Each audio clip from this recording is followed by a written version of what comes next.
ouvert une boutique avec ma sœur.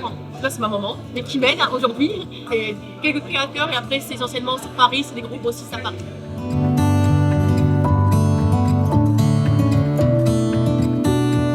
Je m'appelle Rita Claudia, j'ai un institut de beauté situé sur Colline et en complémentaire je vends la marque Shogun, que leur produit phare c'est le parfum inspiré de grande marque. Donc je fais tout ce qui est épilation, les ongles, beauté des pieds et beauté du visage, également micro-basique. Je suis Samuel de Ça me va bien et voici Séraphine de À Fleur de Peau. Nous sommes des masseuses shiatsu et masseurs sportifs où nous nous déplaçons à domicile ou sur des événements comme aujourd'hui. Classiquement, pendant le sport, les muscles se tendent énormément et donc moi j'aide à les détendre. Tout simplement, éviter les contractures, préparer le muscle à un effort soutenu, faciliter la récupération, ce genre de choses. Nous sommes un concept spécialisé dans la beauté du regard et l'embellissement du visage. Et nous participons aujourd'hui à la journée de la femme, du coup pour participer à l'événement de Laurie et d'Aurélie.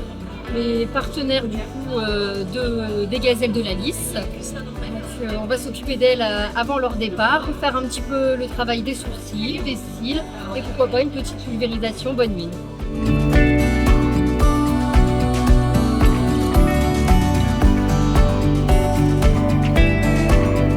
Bonjour, je m'appelle Sandrine, je suis en auto-entreprise depuis 2009 et je fais des gaufres de fourrée à l'ancienne.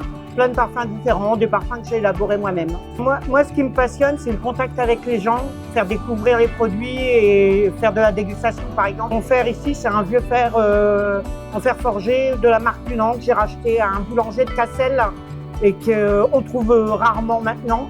Et j'adore mon fer à gaufres, c'est une passion. Sophie, égérie Moulin Rose. Moulin Rose, c'est une société française qui a été créée il y a 18 ans et nous sommes là donc pour révéler les femmes. Aujourd'hui, je présente tout ce qui est produits cocooning bien-être et lingerie.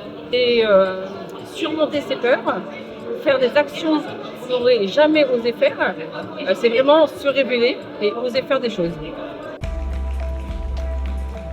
Nous avons donc Sandrine Pluguet, notre piste de Léman.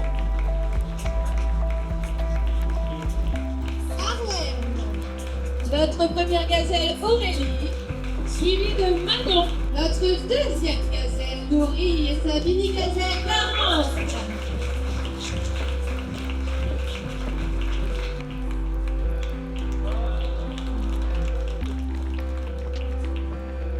Dorothée.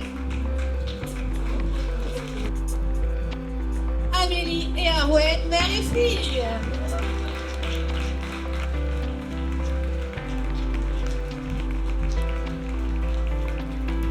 Je peux vous dire que défiler en beauté, il faut avoir le grand Un défi comme tout à l'heure avec Laurie et Aurélie qui ont défilé avec mes tenues, qui n'est pas toujours évident parce que ce sont des beautés, c'est assez sexy, mais elles ont osé le faire.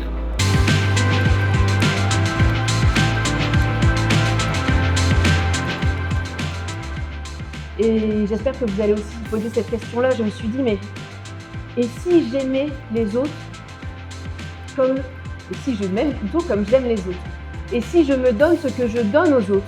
Et si je fais tous les sacrifices que j'ai faits pour les autres, si je les faisais pour moi? Je pense sincèrement que le bouclier le plus puissant, c'est l'amour. Et d'accord avec ce que je vais vous dire, il n'y a rien de plus important que l'amour de soi. La question, c'est est-ce que j'ai bénéficié d'un accompagnement pour sortir des violences? Alors, il faut vraiment faire la démarche personnelle. Voilà. Quand on va dans un commissariat pour porter plainte, de suite, on est réorienté vers des associations. Quand on prend contact avec une association, de suite, voilà, il y a un accompagnement avec une psychologue, parce que bien souvent, on est en post-trauma par la suite. Donc oui, j'ai bénéficié d'un accompagnement, évidemment. Ouais. Beaucoup de victimes n'osent pas parler directement, soit à des policiers, soit à des psychologues, des associations. Donc avec la communauté résilience, je fais le lien entre toutes ces institutions. Et c'est pour ça que en parler, c'est vraiment nécessaire. Les associations sont très utiles pour ça, notamment sur certaines violences dont on n'a pas conscience. Par exemple, les violences sexuelles, je tiens à le préciser quand même, on pense que les viols, ce ne sont qu'entre étrangers, alors qu'en réalité, dans plus de 90% des cas, on connaît l'agresseur. Et le fait, par exemple, de négocier avec son partenaire pour avoir un rapport, ça, c'est prendre le consentement du partenaire. Il faut savoir que la violence physique, finalement, c'est la dernière chose qui arrive. C'est toujours de la violence psychologique, financière, administrative. Et finalement, la violence physique, c'est ce qui arrive en dernier lieu. On a le réflexe, de suite, de dire à la victime « mais réveille-toi, c'est un con, quitte-le ». Et en fait, en faisant ça, on l'empêche de parler, puisqu'elle est toujours amoureuse et toujours sous emprise. La chose à faire, c'est d'écouter avec beaucoup d'empathie, confirmer ce qu'elle ressent. Oui, c'est normal que tu te sentes triste ou en colère parce qu'il t'a fait ça et que c'est anormal, mais ne pas prendre une posture jugeante par rapport au partenaire violent, ce qui est très compliqué. Si réellement la personne en fait est en danger dans l'immédiat, appelez la police et vous pouvez toujours effectuer un signalement dans un commissariat si réellement si vous inquiétez. Vous pouvez me retrouver sur les réseaux sociaux. J'ai créé la communauté Résilience pour répondre aux questions, réorienter les victimes. Communauté Résilience sur TikTok. Si vous souhaitez connaître mon art engagé et mes chansons, vous pouvez me suivre sur Instagram et YouTube à Dolce Vaina.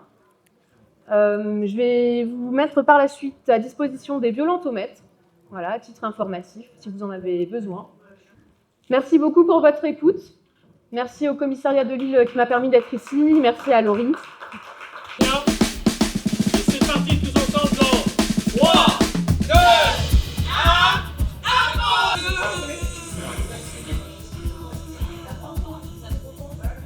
Eh ben quoi? Ça embête que je fasse l'aspirateur comme ça, à poil chez moi? c'est-à-dire, chère voisine, que vous ne nous avez pas habitués à autant de légèreté. Du coup, bien que je sois souvent à ma fenêtre, je prends plaisir à vous observer aujourd'hui plus qu'à l'habitude, je dois vous le dire. Ah! Excusez-moi? Je vous aurais traité de boomer, mais en fait pas du tout. Ah, d'accord. Écoute, franchement, j'ai vraiment essayé, mais alors... Puis il y a un autre côté sur lequel ça a été très intéressant des gens de cire, c'est pas mal, mais c'est un coup que c'est bon de déchirer.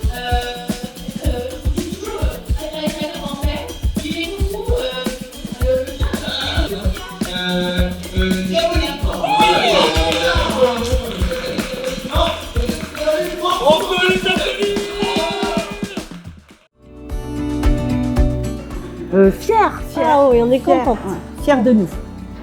On a bien organisé, tout le monde était content. C'est ça, le salon a été bien rempli, les exposants ont joué le jeu, les participants, les spectateurs ont joué le jeu, les animations, je pense, ont vraiment bien ponctué la journée et plu. Oui. Donc c'est chouette. Et on a eu de la chance, c'est que la salle était disponible le 8 mars à la Journée internationale de la femme. Alors Laurie et Aurélie, c'est des copines de toujours, donc je les suis et je les adore. On leur souhaite bonne chance avec leur rallye des gazelles et qu'elles aient une superbe aventure. Ce projet-là, je trouve que c'est un projet pour révéler les femmes, puisqu'elles font un défi, un superbe défi. Mais pour elles, je pense que c'est beaucoup un plus. Et elles vont vraiment pouvoir faire des choses qu'elles n'auront pas l'habitude de faire par chez nous. Et c'est vraiment génial.